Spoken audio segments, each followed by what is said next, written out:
the biggest question that we have is going to be the one around what happens with tariffs and what ultimately happens with deportations. Those are really going to kind of define the path of treasuries going forward. In both situations, we have conflicting components. Tariffs could be potentially inflationary, and unfortunately, deportations are really going to be a negative for the housing market, which has been that component that has kept inflation numbers so much higher. So as I look towards the back end of the year, I think a lot of what we've seen in rates has been simply a repricing of a very aggressive move that has occurred.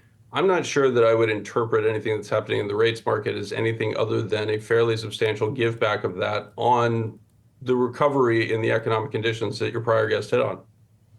So, Michael, how should investors then be thinking about the investment landscape right now, whether or not some of that momentum, especially the Trump trade, does it have legs? It sounds like it does. Well, I think that there are elements of the Trump trade that could very well have life. The question on the markets itself, the equity markets are at extremely high valuations. At the same time, people are being offered yields in 10 years and 30-year bonds that now actually, in many ways, allow them to meet many of their retirement goals.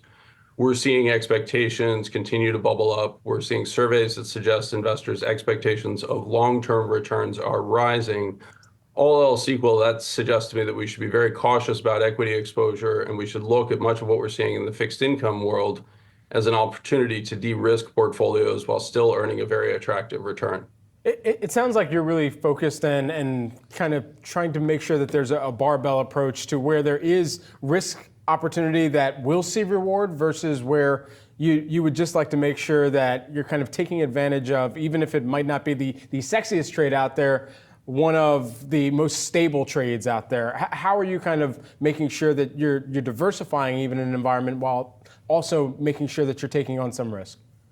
Well, I think you nailed it when you said the barbell portfolio, because ultimately what you want to have is you want to maintain some of that beta exposure. You want to make sure that you're not, panicking and running out of equities.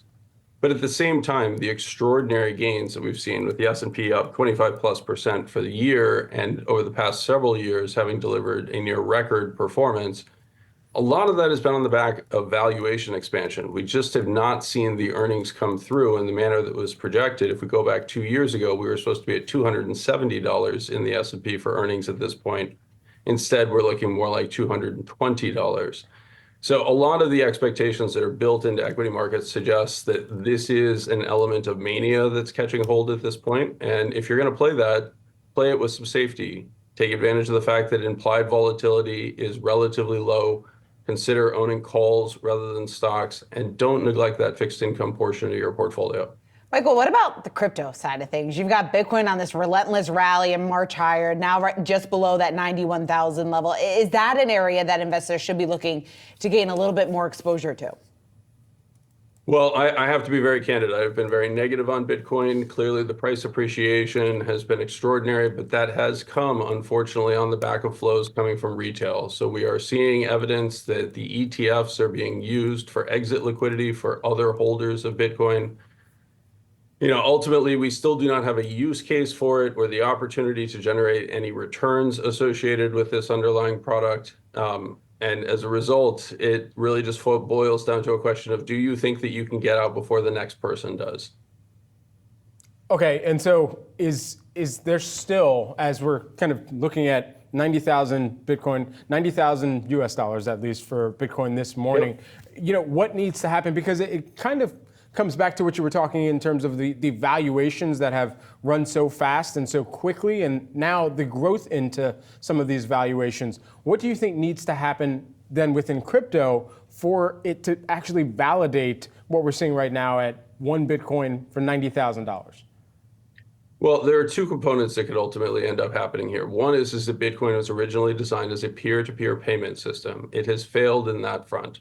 It is not used for peer-to-peer payments. It is banned in many places for a variety of reasons, the fraud component being one of them.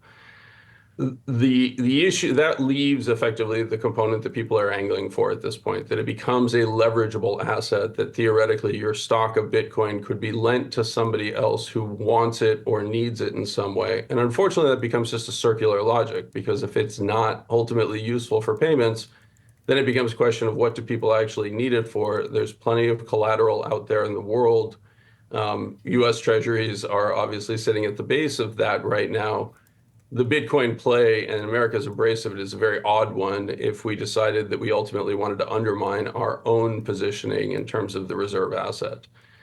So we'd have to see that component ultimately play out. Michael Green, it was great to get your insight here this morning. Thanks so much for joining us. Simplify Asset Management Chief Investment Strategist.